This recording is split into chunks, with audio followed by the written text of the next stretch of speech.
Alright, how's it going everybody? Welcome to a tea guide for Living Liquid. This is the starter first phase of tea, and I'm just going to kind of talk over my gameplay and tell you guys basically how to pass through this phase. And so this is going to be the first thing happening here is the max range that you can be without pulling the boss is around this circle here where I'm standing. So if you go around here, it's going to be perfect.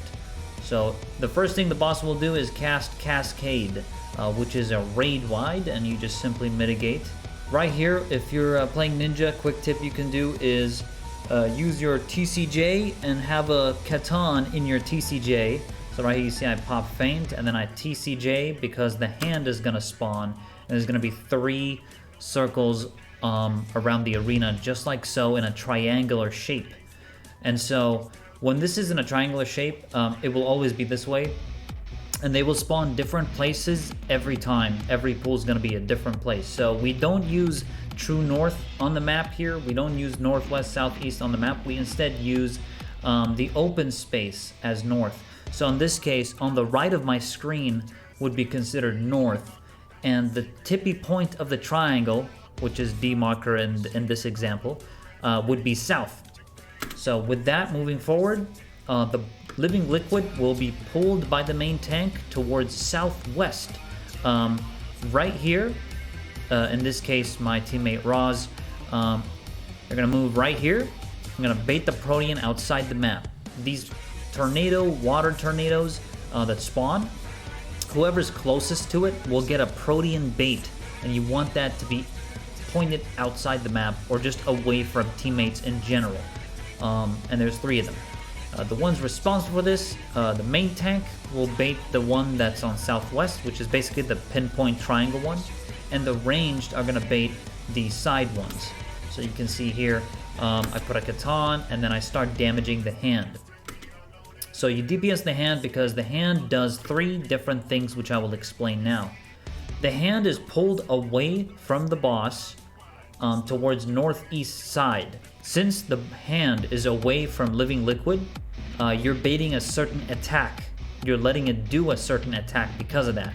And I'm going to explain the 3 hand attacks right now. Okay, so I wrote here, the Hand of Pain, distance is not relevant, and it needs to be a 5% HP difference. Hand of Pain, what it does is the hand will slap on the ground and it will cast Hand of Pain, and if the hand isn't 5 HP difference from Living Liquid, it's gonna blast everybody. You want it to be at least 5% HP difference. It doesn't matter if it's lower or higher than Living Liquid's total health in that case, or current health rather. As long as there's a 5% HP difference, you're good. You won't die. Parting and Prayer is the next one. So the hand will cast either Parting or either Prayer. It's gonna be one of them. Parting, the hand will make a fist. It will be cast when they're close, and then they will need to be separated. This is the first one. The other one, Prayer, is the one we're doing right here in this example. Prayer, the hand makes a palm. It will be cast when they're apart, and then they will have to be brought together. Meaning that as we pull this, you'll see the color of the hand change. And when it does change, the main tank is going to provoke the hand so that it's on top of Living Liquid, so this way it'll work out. So you'll see here, the color becomes kind of glowy. You notice the color difference? I'll go back to rewind just so it's very, very clear. See, the hand is being pulled here to the northeast, away from Living Liquid. Now, because it's further, it has to be brought. See, it's glowing blue, and you have a few seconds to make sure it's on top of the boss. And that's the first step. Alright, this is basically the first move. You can see on the very top of my screen here, Alex, our range DPS, is over baiting this one here. You can set whatever positions you want, whichever range goes whatever, just as long as you make sure that the ranged are baiting the side nados, as you can see here. So now, this is pulled over here, and then the dolls spawn around this part. Now remember, make sure the ranged are baiting and the main tank is baiting the Protean. Right, now the dolls are going to spawn. So here, this can be adjusted based off position. The 2 melees are going to grab the ones that are closest to Living Liquid. One that is the closest to it here, and the other one, the other melee grabs it. So in my case here, I'm gonna go grab this one. This is my doll, so I'm gonna be hitting this doll, right? And you're not doing any baits or anything like that. You're just hitting the doll. You stand on top of the hitbox of the doll and you just whack it. You have to drop the doll to 25% HP. When you drop it to 25% HP, then it's feeding time. Now here's the order of feeding and what that actually means. The first doll feed will be Aragon's doll here, my other melee. What feeding is when the doll tethers to you, it follows you. And because it's following you, you want to run into Living Liquid and it will attach to Liquid Hand, and that's pretty much it. As long as you drop the the doll under 25% HP, you can begin feeding the dolls one by one. It doesn't necessarily have to be one by one, just in the right order at very least, especially the range. The range have to do it last because there's going to be an AoE happening, and this AoE has to be away from middle. So the ranged, as you can see, they're baiting the Proteans, but they're also pulling the dolls to their side. So you can see these dolls, they're tethered in this range, and the other range, there's a tether there. Okay, so now, there's the AoE that just happened. That AoE you just saw, basically you can't take more than 2. If you do, you're going to have an excess of luminous etheroplasm, which is really bad. You don't want that. So you don't want to have more than just getting hit by 1 AoE. After the AoE happens, the healers are free to move in and do healing.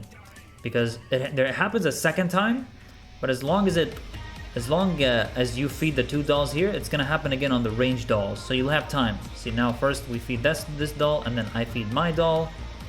There it is. And now the ranged feed their dolls one by one. You'll have an ordering for that. The tooltip will be in the description for you to do your thing. Next up, everyone goes to the open space, and the tanks will stay on the pinpoint triangle water tornado. Right here, we're just gonna wait and bait Protean. One very important thing here is you want to make sure that Liquid Hand, right, the hand is at least 5% HP difference from Living Liquid. And if it's not 5% HP difference, you're all going to blow up and die. It's going to be an instant wipe. So make sure you're clicking between the hand and the liquid to make sure that there's a good percentage of health between the two, so you're good to go. So right here, we're just damaging. I checked the hand, percentage is good. Protean waves are baited based on where everyone was standing. And now there's going to be split positions. The tooltip will showcase where everyone spreads, right? And I'll show a picture right here. So now, as Ninja here, I would move to the left side. You'll see that Aragon, my other melee, is on the right side close, right? So we're baiting this Protean here. Just wait for it. It's going to happen now. There it is. And then we move northwest. Aragon, the other melee, is moving northeast. Max melee. It's very important here that you are at max melee range because the Protean baits happen based off closest proximity. So the closer you are, the bait will happen if you're close, and that's pretty much it. So you can see I'm staying here, I'm casting Rayton, you can max melee, it's totally fine. And then after all that's done, you're gonna move over to the open space again, and there's gonna be tank busters.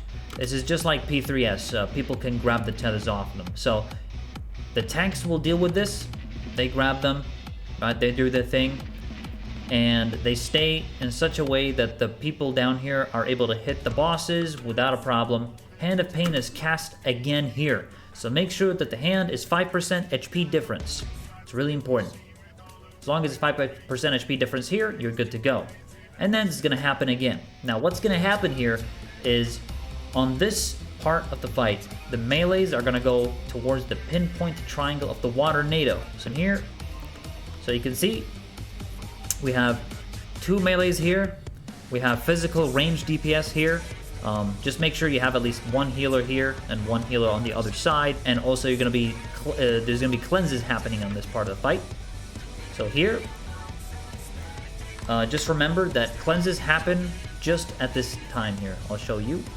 So when Cascade casts, right, and then shortly after Cascade, there's going to be a debuff called Throttle. And what Throttle does is basically, if the debuff runs out, you're going to die. It's basically that simple. And if you die, it's pretty bad. So what's going to happen is the 2 healers will communicate based on party list order.